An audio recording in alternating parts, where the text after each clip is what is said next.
모세오경인 창세기, 출애굽기, 레위기, 민수기, 신명기 말씀은 이스라엘 백성들의 삶의 지침이자 또 그들의 영적인 삶을 살아가는 데 있어서 가장 핵심이 되는 영적인 내용들을 담고 있습니다. 비단 이스라엘 백성들에게만 하나님이 주신 하나님의 뜻, 하나님의 율례라고 보기 어렵습니다. 온 인류를 향한 하나님께서 그 뜻을 담고 우리에게 펼쳐 놓으신 하나님의 언약이라고 하는 점에서 모세오경의 말씀은 매우 중요한 위치를 차지하고 있음이 분명합니다. 그런 모세오경 가운데서도 신명기 말씀은 전체 모세오경의 가장 핵심이 되는 내용을 담고 있다라고도 볼 수 있습니다. 왜냐하면 신명기 말씀은 출애굽한 이스라엘의 다음 세대들이 하나님의 약속하신 땅, 가나안 땅에서의 삶을 살아갈 수 있도록 주신 가장 실제적이고 또 일상적인 하나님의 규례들을 담고 있다는 점에서 중요합니다. 애초에 하나님께서 이스라엘 백성들 1세대들에게도 하나님의 규례와 명령을 말씀하지 않았습니까? 십계명의 말씀을 주셨고 레위기 여러 규례들을 통해서 하나님을 향해 나아가는 그들의 예배자의 삶의 모습도 하나님이 교훈하시고 가르쳐 주셨습니다.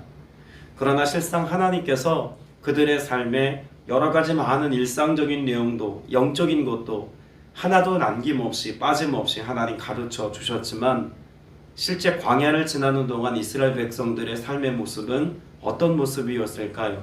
하나님의 말씀을 지켜 준행하지 못했던 삶의 모습이라고 볼 수 있습니다.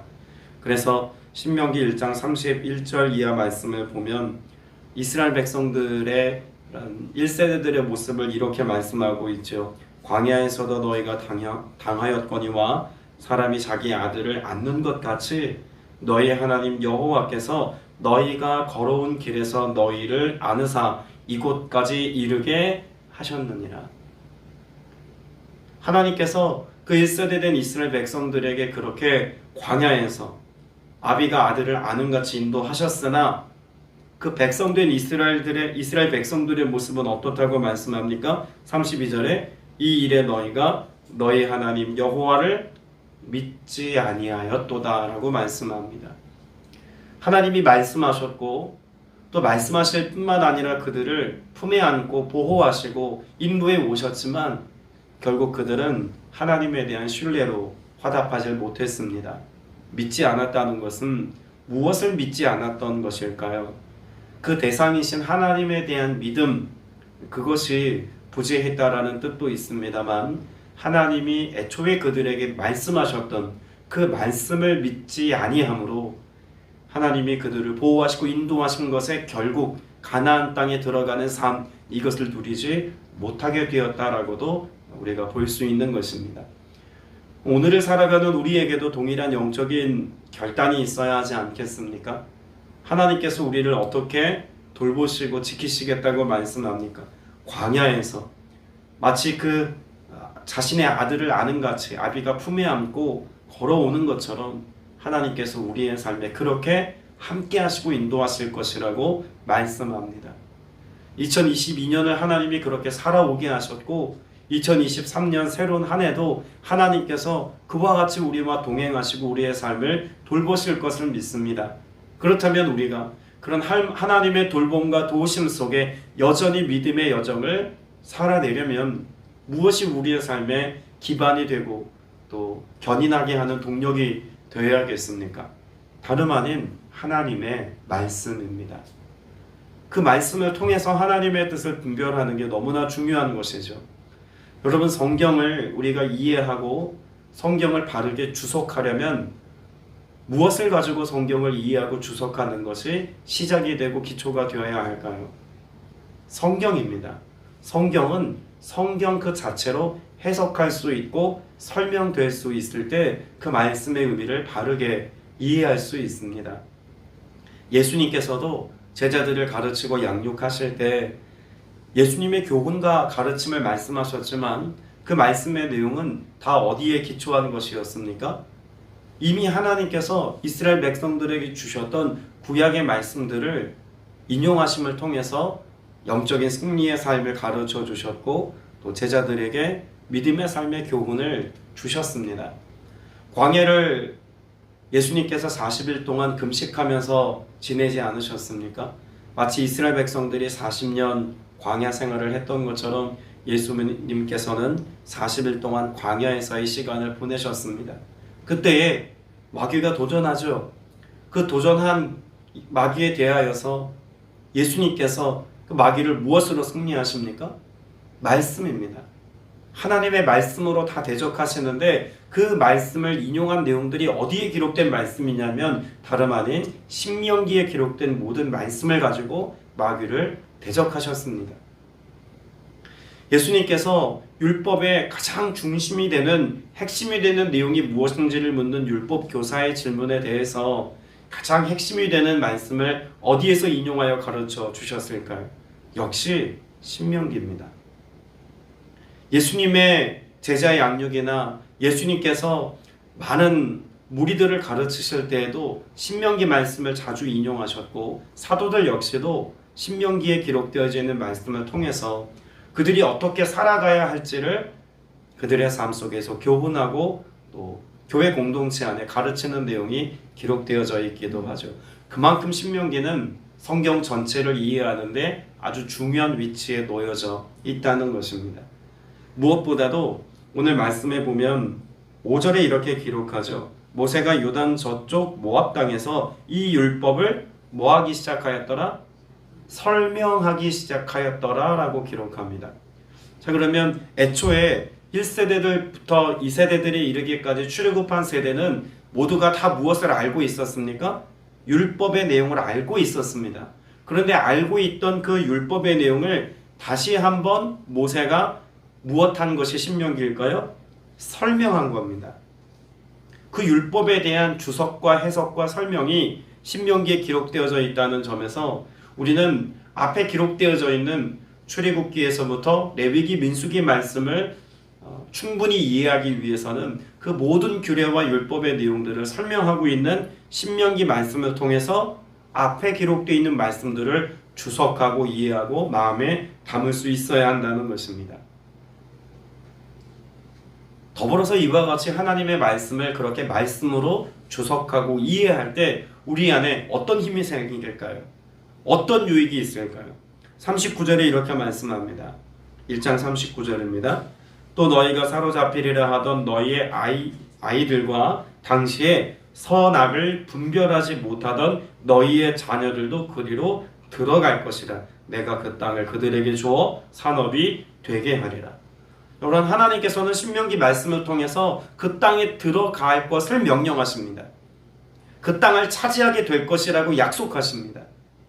그러기 위해서는 무엇이 해결되어져야 하냐면 분별력입니다. 어린아이와 같이 분별력을 온전히 갖지 못하는 상태로서는 그들이 그 땅 안에서 거하여 살아가는 동안 무엇을 하고 어떻게 살아야 하며 무엇이 하나님의 뜻을 이루는 삶인지 그들이 모른 채로 살아가서는 안 된다는 이야기죠. 그래서 이 모든 것들을 다시 한번 설명해주고 이해시켜서 그들로 하여금 분별력을 가지고 그 땅에서 살아가도록 하시기 위한 실제적인 말씀을 신명기가 담아내고 있다는 것입니다. 신명기 말씀 가운데 하나님께서 애초에 이스라엘 백성들을 통해서 이루고자 하시는 가장 원하셨던 바램을 신명기 말씀이 기록하고 있죠. 신명기 6장 5절 말씀을 같이 한번 볼 텐데요. 신명기 6장 5절은 예수님께서 앞서 제가 인용했던 것처럼 이렇게 율법 교사에게 가장 크고 첫째 되는 계명을 설명하고 계신 내용입니다. 흔히 쉐마라고 알려져 있는 신명기 6장 4절 이하 말씀을 보면 이스라엘아 들으라 라고 하는 말씀으로 시작되죠. 쉐마, 하나님께서 들으라라고 말씀하신 그 첫 번째 명령이 뭐냐면 너는 마음을 다하고 뜻을 다하고 힘을 다하여 내 하나님 여호와를 무엇하라? 사랑하라입니다. 여러분, 이것이 신명기 전체 가장 핵심이 되는 노른자 말씀이라고 해도 과언이 아닐 겁니다. 자, 그런데 하나님을 사랑하라 라고 말씀하고 있는데 어떻게 사랑하라고 말씀합니까? 마음을 다하고 뜻을 다하고 힘을 다하여입니다. 여러분이 다함이 있는 신앙생활, 이 중심에는 무엇이 있냐면 말씀이 있다는 것을 알아야 합니다. 마음을 다하고라고 말할 때 이 마음 가득한 것이 무엇 되어야 한다고 애초에 말씀하고 있는 걸까요? 마음을 다하고의 삶은 그 마음 가운데 하나님의 말씀이 가득하여서 하나님의 말씀으로 마음이 가득 채워진 상태를 의미하는 것입니다. 뜻을 다하고는 무엇일까요? 그 내 안에 심겨진 하나님의 말씀들이 하나님의 뜻으로 분별되어지고 그 하나님의 뜻이 나의 소망이 되고 나의 뜻이 되어서 그 뜻을 이루는 삶을 살아가는 것, 곧 하나님의 말씀을 성취하는 삶이 하나님을 사랑하는 삶의 시작이고 서막이라고 말씀합니다. 그리고 더불어서 그 말씀을 마음에 담고 그것을 하나님의 뜻으로 여겨 그 뜻을 준행하는 삶이 나에게 다함에 있게 하는 것뿐만 아니라 힘을 다하여서 그 말씀을 힘껏 실천하며 이루는 삶을 살아가는 것이 우리가 하나님을 사랑하는 삶의 본질이라고 가르쳐주고 있는 것이죠. 그런 점에서 마음을 다하고 뜻을 다하고 힘을 다하여의 그 다함이 있는 신앙은 하나님의 말씀이 우리의 삶에 지켜지고 이루어지는 것과 매우 연관이 있음을 우리는 신명기 말씀을 계속 다루다 보면 더 분명히 알아갈 수가 있을 겁니다. 신명기 13장 말씀도 우리가 잠깐 보겠습니다. 신명기 13장 18절입니다. 신명기 13장 18절 말씀 같이 한번 읽어보겠습니다. 내가 만일 내 하나님 여호와의 말씀을 듣고 오늘 내가 내게 명하는 그 모든 명령을 지켜 내 하나님 여호와의 목전에서 정직하게 행하면 이같이 되리라. 13절 말씀, 이 13장 18절 말씀에 이같이 되리라 라고 말씀하는 것은 무엇을 되게 하시겠다는 것이냐면 승리하게 하시겠다는 것입니다. 그 땅을 차지하는 모든 정복 사업에 그 모든 전쟁에서 하나님께서 승리하게 하시겠다는 겁니다. 단 전제 조건이 무엇일까요? 여호와의 말씀을 듣고 그 모든 명령을 지켜 정직하게 행하면입니다. 단지 하나님의 말씀을 충분히 듣고 충분히 마음에 새겨서 충분히 이해하는 분별력을 가지는 차원에서만 말씀을 주신 것이 아니라는 것을 알 수가 있겠죠. 그 말씀을 주석하고 그 말씀을 이해하고 그 말씀을 분별하고 말씀을 마음에 새겨서 뭐 하라는 겁니까? 지켜 준행하라는 것입니다. 정직히 행하라고 말씀하고 계시는 거예요. 그 말씀을 지켜 준행하는 삶에 무엇이 삶의 결과가 되게 하시겠다고 말씀하냐면 승리하는 삶, 땅을 차지하는 삶, 하나님의 복이 우리의 삶에 실제와 같이 임하여지는 은혜의 삶, 이 모든 것이 하나님의 말씀을 분별하고 지켜 행하는 것으로 가능하다는 것입니다. 우리는 흔히 이와 같은 신명기에 기록되어져 있는 말씀을 마치 구약에 기록되어져 있는 역사적 이해 혹은 구약 백성들에게만 주어진 성경적 가르침 정도로 이해하고 싶어 합니다. 그러나 그렇지 않음을 앞서 제가 전제하지 않았습니까? 예수님도 사도들도 교회 공동체 안에 신앙의 유전을 따라 믿음의 가치를 가르쳤던 수많은 믿음의 사람들도 이 신명기 안에 기록되어져 있는 하나님의 말씀을 지켜 준행하는 삶이 그들의 신앙의 베이직이 되게 했습니다. 기초인 거예요. 이것이 우리의 삶의 기반이 되어질 때 그 위에 하나님의 뜻을 준행하고 그래서 그 말씀을 지켜 준행하는 삶의 결과로서 하나님이 우리에게 예비하신 승리와 복됨을 누리는 은혜가 있음을 기억하셔야 합니다. 신명기 안에는 하나님께서 그 백성된 자들에게 축복하시는 하나님의 축복의 선언문들이 기록되어져 있습니다. 더불어서 저주의 선언문도 함께 기록되어져 있죠. 그 축복의 선언문과 저주의 선언문이 함께 기록되어져 있습니다만 그 중심에는 역시 무엇이 있을까요? 무엇하면 하나님의 말씀을 듣고 지켜 준행하면 그러면 복이 그들의 삶 가운데 임하게 될 것이지만 그렇지 않을 때에는 하나님의 심판과 저주가 뒤따를 수밖에 없다는 것을 가르쳐 주고 있기도 합니다. 여러분, 하나님께서 이스라엘 백성들이 이제 곧 가나안 땅에 들어갈 때 그 어떤 것보다 중요하게 다루어야 할 것이 말씀인 것을 가르치신 이유가 있습니다. 신명기 27장 3절을 보겠습니다. 신명기 27장 3절입니다.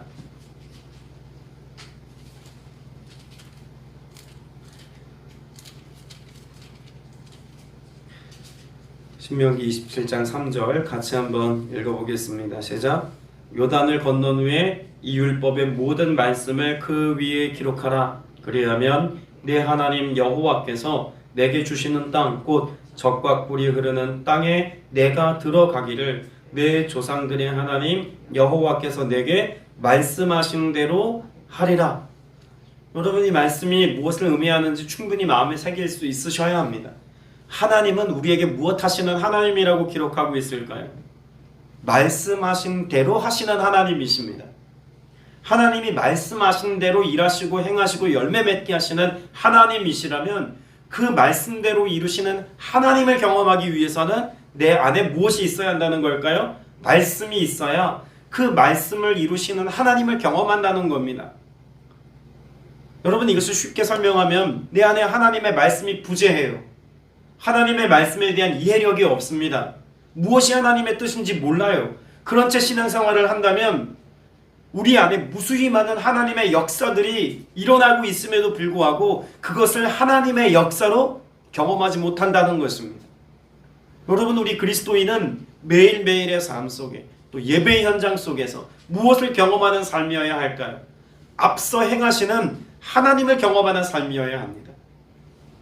신명기 안에서도 앞서 행하셨던 그 하나님의 역사와 그 흔적을 따라가는 것이 그들이 신앙생활이 되게 해야 한다는 것을 끝없이 강조하여 말씀합니다. 그래서 하나님께서 친히 너희를 위하여 싸우시리라 신명기 3장에서 말씀하죠. 앞서 행하시고 싸워 승리케 하시는 하나님의 역사를 강조합니다. 그런데 그 하나님의 역사를 우리의 삶에 실제로 경험하고 알려면 그 모든 승리의 역사를 약속하신 말씀이 있어야 하나님이 하셨구나. 이 일은 하나님이 내게 베푸신 은혜이구나. 이건 하나님이 계획하시고 뜻하신 일이었는데 이것이 오늘의 나의 삶이 이렇게 성취되었구나 라고 할 수 있다는 이야기입니다.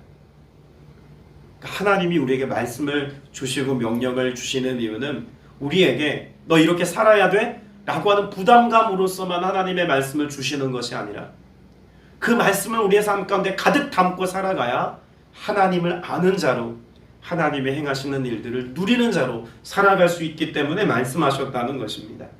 오늘 저와 여러분의 삶 속에 특별히 한 해를 마감하고 새로운 한 해의 시즌을 우리가 준비하는 이때에 하나님의 하실 일들을 여러분이 더욱더 기대하는 이 마지막 2022년의 한 주가 되시기를 바랍니다. 그리고 2023년 1월 1일을 맞이할 때는 더욱더 하나님의 뜻을 분별하여서 그 약속하신 하나님의 말씀들이 내게 열매가 되어지고 하나님의 하신 일들로 경험되어지기까지 내가 말씀으로 살아내겠습니다. 그 말씀을 더 아는 자 되겠습니다. 그 말씀의 능력을 경험하여서 하나님의 살아계심이 매일 매순간 실제가 되는 은혜를 누리며 살겠습니다. 이런 결단을 가지고 나아갈 수 있는 여러분 되시길 주님의 이름으로 축복합니다. 오늘은 그 서론에 해당되어지는 말씀을 제가 나누었는데 여러분이 신명기라고 하는 말씀의 애초에 책 제목이 뭐냐면 구약 성경 특별히 히브리어로 되어 있는 성경을 보면 우리가 알고 있는 창세기, 출애굽기, 레위기, 민수기, 신명기 이렇게 책 이름이 붙여져 있지 않죠. 창세기는 어떤 책 이름일까요? 창세기가 아니라 히브리어 성경에 보면 처음에 라고 하는 말이 창세기의 책 이름입니다. 출애굽기는요 이름들, 레위기는요 그가 부르셨다, 민수기는요 광야에서. 그럼 신명기는 뭘까요? 신명기는 말씀들이라고 하는 책 제목을 갖고 있습니다. 신명기 1장 1절, 창세기 1장 1절, 레위기 1장 1절, 다 1장 1절이 다 책 제목인 것처럼 신명기 1장 1절에도 보면 이는이라고 시작되어져 있는 우리말 번역에 맨 마지막 1절 맨 마지막에 있는 말씀이니라 라고 하는 이것이 히브리어의 첫 번째 신명기에 기록되어 있는 단어입니다. 말씀이니라. 자, 그럼 앞으로 우리가 1장부터 30장 넘어까지 긴 말씀들을 우리가 한 2달여 동안 보게 될 텐데 모세가 총 3편에 걸쳐서 기록한 설교문 혹은 이스라엘 백성들에게 남긴 마지막 유언 같은 이 말씀들 안에서 무엇을 우리가 발견하고 새겨야 하겠습니까? 여러분, 모세가 이스라엘 백성들 그 다음 세대들에게 마지막으로 남기고 싶어 했었던 메시지, 하나님을 경외하는 삶, 하나님의 뜻을 이루는 삶. 그래서 그 땅을 차지하기까지 하나님의 일하심을 기대하는 마음을 이 말씀을 통해서 우리가 배우고 익혀 알아야 할 줄로 믿습니다. 모세가 백성들에게 남긴 총 3편의 이 설교가 여러분의 영적인 삶의 기초가 되고 또 반석이 되어지기까지 여러분 이 말씀을 좀 더 깊이 사모하는 마음을 가지고 말씀을 대면하시고 또 한 장 한 장 우리가 살펴볼 때에 오늘도 꼭 집에 돌아가셔서 1장 전체의 말씀을 읽고 또 개인적으로 깊이 묵상하여서 마음에 새기는 은혜가 있게 되시길 축복합니다. 기도드리겠습니다. 은혜가 풍성하신 아버지 하나님, 하나님 말씀을 대면하는 우리의 마음이 더욱더 진실하기를 원합니다. 성실하기를 원합니다. 또 그 말씀의 가치를 제대로 알고 또 그 중요함을 깨닫고 분별하여서 한 절이라도 한 단어라도 더 깊이 알고자 하는 열심을 가지고 나아가는 믿음의 성도들 되기를 간절히 소망합니다. 주님 말씀을 통해서 우리를 만나 주옵소서. 그 말씀이 우리 안에 가득할 때에 그 가득한 하나님의 말씀이 우리의 삶의 실제가 되기까지 하나님의 일하심과 앞서 행하심을 뒤따름의 삶이 우리의 삶에 가능케 됨을 보게 하여 주옵소서. 한 해의 마지막을 더 말씀으로 잘 마무리하며 점검하게 하시고 반성하게 하시고 새로운 한 해를 설계하고 계획할 때에도 하나님의 말씀으로 우리에게 확증해 주셔서 이 한 1년의 마지막 한 주를 보내는 우리의 삶에 하나님의 말씀으로 인한 회복과 비전의 은혜와 그 놀라운 하나님의 뜻을 알아가는 기쁨이 우리 안에 더욱더 충만하게 하여 주옵소서. 성령께서 이 놀라운 은혜들로 역사하실 것을 믿사오며 살아계신 우리 구주 예수 그리스도 이름으로 기도드렸사옵나이다. 아멘.